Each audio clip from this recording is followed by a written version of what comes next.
Hello, જાગૃત આવાજમાં તમારું સ્વાગત છે. મારું નામ છે ચિંતન અખાણી. હવે આપણે ગુજકેટ 120 માર્ક્સની જે લેવાઈ છે એનું જે ટેબલ જે છે એ ટેબલ આપણું કમ્પેરિઝન ટેબલ અહીંયા બનાવ્યું છે બીકોઝ એસીપીસીની વેબસાઇટ પર આનું જે ટેબલ જે છે ડિક્લેર થઈ ગયું છે.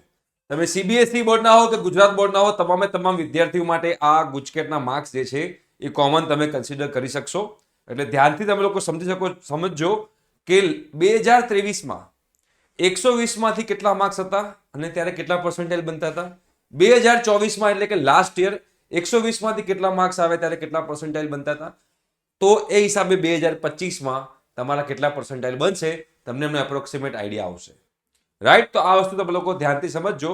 2023 કરતા 2024માં કટ ઓફ બહુ ઊંચા ગયા હતા. 2025માં આપણે ગણી શકીએ કે 2024 જેવું યા તો 2023 યા 2024ની વચ્ચેનું પડશે. રાઈટ, તો એના માટે બેટા આપણે અહીંયા આગળ તમે લોકો ખાસ આ વસ્તુ ધ્યાનમાં રાખજો અને હું તમને અહીંયા આગળ આખું ટેબલ બતાવીશ. ટેબલ તમારે જોવાનું છે. આપણે બેટા 1-to-1 free of cost personal counselling કરીએ છીએ. એનો એક સ્લોટ તો આખો પેક થઈ ગયો છે.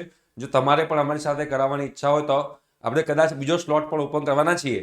અને તમારે એડમિશનની કોઈ પણ ઇન્ફોર્મેશન ફ્રી ઓફ કોસ્ટ જોતી હોય તો ડિસ્ક્રિપ્શન બોક્સમાં બેટા વોટ્સએપ ગ્રુપની લિંક છે, એમાં તમારે જોડાવાનું છે. જો એકવાર જોડાઈ ગયા હોય તો બીજી વાર જોડાવાની જરૂર નથી. ઓકે, તો ચલો. અને હા, જે લોકોને કોઈ પણ ડાઉટ પૂછવો હોય એ લોકોનો એક ફર્સ્ટ પ્રાયોરિટી એ છે કે આ ચેનલ સબસ્ક્રાઇબ કરેલી હોવી જોઈએ. તો તમને લોકોને આપણે પર્સનલ ડાઉટ પણ સોલ્વ કરીશું. કન્ડિશન છે ચેનલ સબસ્ક્રાઇબ કરેલી હોવી જોઈએ. જો બેટા અહીંયા આગળ તમને લોકોનો એક કમ્પેરિઝન જે છે બતાવીશ. એ કમ્પેરિઝનના કારણે તમને લોકોને આઈડિયા આવશે. આ 2023 છે એટલે ગયું નહીં ને ગયું વર્ષ, લાસ્ટ ટુ લાસ્ટ યર, અને 2024 છે એ લાસ્ટ યર છે. જેમ જેમ તમારા માર્ક્સ ઉપર હશે ને એમ બહુ ઝાઝો ફરક નહીં પડે. ફોર એક્ઝામ્પલ જેના 120 માંથી 120 હતા લાસ્ટ યર 2023માં, એના 99.997 સમથિંગ પર્સન્ટાઇલ બનતા હતા. તો 2024માં પણ સેમ હતું, 99.997 જેવા પર્સન્ટાઇલ બનતા હતા. 115માં જુઓ તમે, હવે સેટ ચેન્જ દેખાશે. 2023 115માં જેને 120 માંથી 115 માર્ક્સ બને છે એને 2023માં જેટલા પર્સન્ટાઇલ બનતા હતા એનાથી ઓછા 2024માં બને છે. જો એ 99.921 છે તો 99.700 છે. અને હા, એક વસ્તુ તમે લોકો એ પણ ધ્યાન રાખજો કે આ જેમ જેમ તમારા માર્ક્સ ઓછા હશે ને એમ આ જે ડિફરન્સ છે ને વાસ્ટ ડિફરન્સ તમને લોકોને મોટો દેખાશે. જો અહીંયા આગળ હવે 110 જે લોકોને 120 માંથી 110 માર્ક્સ હતા 2023માં એમના પર્સન્ટાઇલ બનતા હતા 99.58 અને આ વખતે એટલે કે 2024માં 98.47. જો ઓછો થયો, સેમ માર્ક્સ પર ઓછા પર્સન્ટાઇલ છે 2024માં 2023 કરતા. હજુ આ ડિફરન્સ વધશે. જેના 105 માર્ક હતા એને 2023માં 98.90 પર્સન્ટાઇલ હતા, 2024માં એના 96.11 પર્સન્ટાઇલ હતા. હવે જો ડિફરન્સ વધતો જશે હો.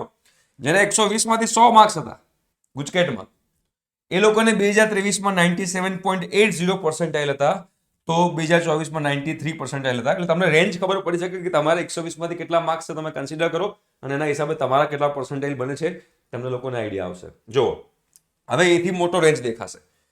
95 માર્ક્સ હોય 120 માંથી તો 2023માં બેટા 96.59 પર્સન્ટાઇલ હતા, 2024માં 89.33 પર્સન્ટાઇલ હતા. કોમ્પિટિશન વધી છે હવે 2024 થી. 90 માર્ક્સ ઉપર 2023માં 95.10 પર્સન્ટાઇલ બનતા હતા, 2024માં 85.50. 10 પર્સન્ટાઇલનો ગેપ આવી ગયો. જુઓ, જેમ જેમ માર્ક્સ ઘટશે એમાં પર્સન્ટાઇલનો ગેપ વધતો જશે.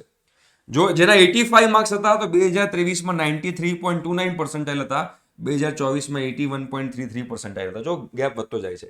જેના 80 માર્ક્સ હતા 2023માં એના 91.24 પર્સન્ટાઇલ હતા, 2024માં 76. કેટલો મોટો ગેપ છે જુઓ, 15 પર્સન્ટાઇલનો ગેપ છે. 15 પર્સન્ટાઇલનો મતલબ એવું કહી શકાય કે તમારે અપ્રોક્સિમેટલી 4-5 હજાર રેન્ક ઉપર નીચે થઈ જાય એની અંદર. બરાબર, 75 માર્ક્સ જેના હતા એને 88.96 પર્સન્ટાઇલ હતા 2023માં, 2024માં 77.42 પર્સન્ટાઇલ હતા. રાઈટ, આગળ જોઈએ હજુ તમને આઈડિયા આવશે. 70 માર્ક્સ જેના હતા 70 માર્ક્સ એને 2023માં 86 પર્સન્ટાઇલની આજુબાજુ હતું, 2024માં ખાલી 67 પર્સન્ટાઇલની આજુબાજુ. 65 માર્ક્સ ઉપર 2023માં 83.64 પર્સન્ટાઇલ હતા અને 2024માં 62.97 હતા. અને 60 માર્ક્સની આજુબાજુ 80 પર્સન્ટાઇલ હતા 2023માં, 24માં 58 પર્સન્ટાઇલ હતા. એટલે તમે જોઈ શકો છો કેટલો ફરક આવી ગયો, 22 પર્સન્ટાઇલનો ગેપ આવી ગયો. તો 2023 કરતા 2024નું કટ ઓફ ઉપર ગયું છે.